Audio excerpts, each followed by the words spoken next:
화려한 궁전, 비단 드레스, 수백 개의 촛불 아래 우아하게 미소 짓는 여왕.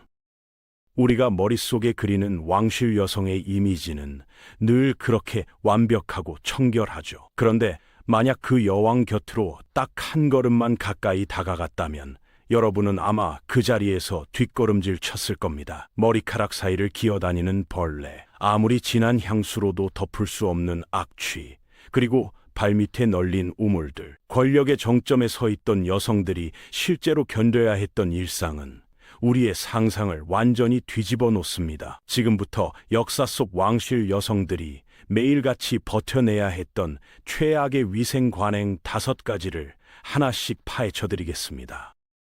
지금 우리에게 샤워는 아침에 눈 뜨면 제일 먼저 하는 당연한 일이잖아요. 그런데 1600년대, 1700년대 프랑스 왕실 여성들에게 목욕은 당연한 일이 아니라 목숨을 거는 행위였습니다.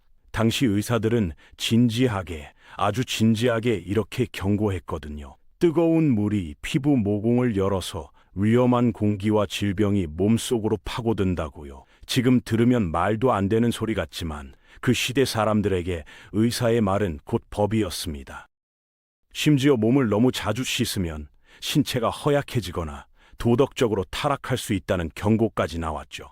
결국 왕실 여성들은 전신 목욕을 포기하고 알코올이나 식초를 묻힌 헝겊으로 손과 얼굴만 겨우 닦아내는 것으로 하루를 버텼습니다. 향수는 씻지 못한 몸을 가리기 위한 생존 도구였고 그 소비량이 어마어마했던 건 사치가 아니라 냄새를 숨기기 위한 절박한 몸부림이었던 겁니다. 여왕이 지나간 자리에 향기가 남는 게 아니라 향수로 간신히 덮어놓은 악취가 남았던 거죠. 종교 지도자들도 한몫했습니다. 그들은 대중 목욕탕을 허영심과 유혹의 온상이라고 규정하며 사람들이 몸을 씻는 것 자체를 죄악시했거든요. 의학과 종교가 합세해서 씻지 마라고 외치는 시대였으니 왕실 여성이라도 목욕을 즐길 수가 없었습니다. 그나마 드물게 목욕을 하는 날이면 욕조 하나에 물을 받아두고 온 가족이 순서대로 돌려 써야 했습니다. 남자 어른이 먼저 씻고 아이들이 씻고 귀족 여성이 마지막 차례가 되면 물은 이미 차갑고 탁하게 변해 있었죠. 그 물 속에는 앞서 씻은 사람들의 땀과 각질, 오물이 둥둥 떠 있었습니다. 청결해지려고 들어간 욕조에서 오히려 더 더러워져 나오는 아이러니한 상황이 벌어진 거죠. 왕실 여성이라는 타이틀이 무색하게 가장 마지막에 가장 더러운 물을 써야 했던 겁니다. 베르사유 궁전 하면 어떤 이미지가 떠오르시나요? 황금빛 장식, 끝없이 이어지는 복도, 수백 개의 방, 겉으로 보면 완벽한 천국처럼 보이죠. 그런데 그 천국의 실상은 코를 막지 않고는 걸어 다닐 수 없는 곳이었습니다. 수천 명이 머무는 거대한 궁전 안에 화장실이 거의 없었거든요. 귀족 여성들을 포함한 모든 사람들이 침대 밑이나 커튼 뒤에 숨겨둔 요강을 사용해야 했습니다. 볼일을 본 뒤에는 하인을 시키거나 직접 창문 밖으로 내용물을 쏟아버렸죠. 만약 그 순간 궁전 밖 거리를 걷고 있었다면 머리 위에서 쏟아지는 오물을 그대로 맞아야 했습니다. 지금 우리 기준으로는 상상도 못할 일이지만 당시에는 그게 일상이었습니다. 화려한 궁전 창문에서 날아오는 건 꽃잎이 아니라 배설물이었던 거죠. 궁전 밖 거리만 오물로 뒤덮인 게 아니었습니다. 정성스럽게 가꿔진 베르사유의 정원조차 귀족들의 궁중 화장실로 전락해 있었거든요. 화장실을 찾다 지친 남성 귀족들은 발코니, 계단, 복도 구석 어디서든 서슴없이 볼일을 봤습니다. 상황이 통제불능으로 치닫자 왕은 특별 명령을 내려야 했습니다. 그 명령의 내용이 뭔지 아세요? 매일 청소가 아니라 고작 일주일에 한 번 궁전을 청소하라는 거였습니다. 그마저도 특별 지시가 필요했다는 게 이미 당시 상황을 말해주죠. 화장지라는 개념 자체가 없던 시절이라 사람들은 헝겊이나 집, 나뭇잎으로 뒤처리를 했습니다. 뒤처리 후에 손을 씻는 사람은 거의 없었고요.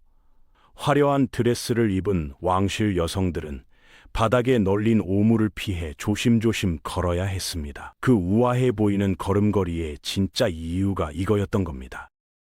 왕실 행사에 등장하는 귀족 여성들의 머리를 보신 적 있으신가요? 높이가 30cm를 훌쩍 넘는 그 거대한 헤어스타일은 단순한 머리 모양이 아니었습니다. 와이어와 말총, 목화를 뼈대 삼아 쌓아 올린 하나의 건축물이었죠. 그리고 이 거대한 구조물이 무너지지 않도록 고정하는 데 쓰인 재료가 바로 짐승의 지방, 즉 동물성 기름이었습니다.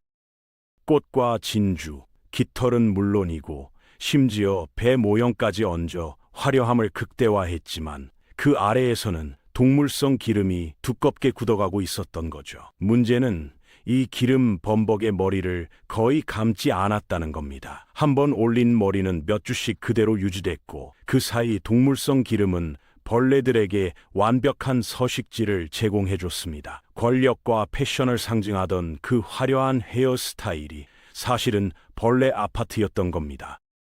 머리를 거의 감지 않으니 가발 속 환경은 점점 최악으로 치달았습니다. 동물성 기름과 먼지, 땀이 뒤섞인 그 공간은 이가 번식하기에 이보다 완벽한 환경이 없었거든요. 몇 마리 수준이 아니라 가발 속에 거대한 군락을 이루며 밤낮으로 두피를 물어뜯었습니다. 참을 수 없는 가려움을 해결하기 위해 귀족 여성들이 항상 챙겨 다닌 아이템이 있었습니다. 끝에 작은 갈고리가 달린 은재 막대기, 일명 이 긁기 막대였죠.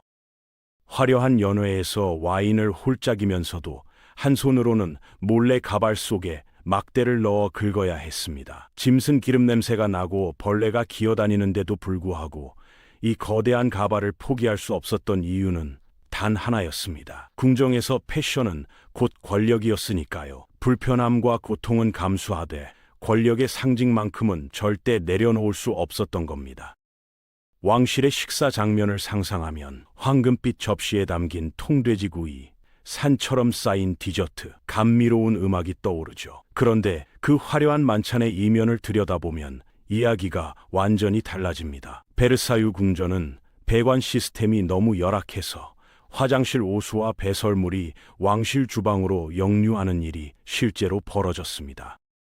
심지어 프랑스 여왕의 개인 전용 주방조차 배설물 섞인 오수로 완전히 침수된 적이 있을 정도였죠. 냉장고가 없던 시절이니 고기는 빠르게 부패했고 과일은 며칠씩 상온에 방치된 채 쥐와 파리의 먹이가 됐습니다. 오수가 역류하는 주방에서 쥐가 돌아다니고 파리가 들끓는 가운데 그 음식이 그대로 귀족들의 식탁에 올라갔던 겁니다. 황금 접시 위에 담긴 건 최고급 요리가 아니라 세균 덩어리였던 거죠. 불결한 주방에서 나온 음식을 먹으니 왕실 사람들의 몸 상태가 어떠했을지 짐작이 가시죠. 만성 복통과 설사, 구토는 기본이었고 더 심각한 문제는 기생충이었습니다. 특히 촌충이 장 속에서 자라나는 일이 흔했는데 어떤 건 길이가 15cm를 훌쩍 넘기도 했습니다. 프랑스에서 가장 강력한 권력을 쥐고 있던 왕조차 장 속에서 자라나는 기생충 때문에 극심한 고통을 겪어야 했습니다. 권력으로도 돈으로도 해결할 수 없는 문제였던 거죠. 왕실 여성들은 뱃속이 뒤틀리는 극심한 통증 속에서도 겉으로는 아무렇지 않은 척 완벽한 예절을 갖추고 미소를 지으며 식사를 마쳐야 했습니다. 가장 우아해 보이는 그 미소 뒤에 장 속 기생충과 싸우는 처절한 현실이 숨어 있었던 겁니다. 현대인들은 왕실 여성이 당연히 가장 안락하고 평화로운 환경에서 아이를 낳았을 거라고 생각하죠. 그런데 17세기, 18세기 왕실의 출산 현장은 우리의 상상과 완전히 달랐습니다. 출산은 사적인 일이 아니라 수십 명의 사람들이 모여 구경하는 철저한 공개 이벤트였거든요. 많은 인원이 출산방에 몰려든 이유는 산모를 돕기 위해서가 아니었습니다. 태어난 아기가 다른 아기와 뒤바뀌지 않는지 감시하기 위해서였습니다.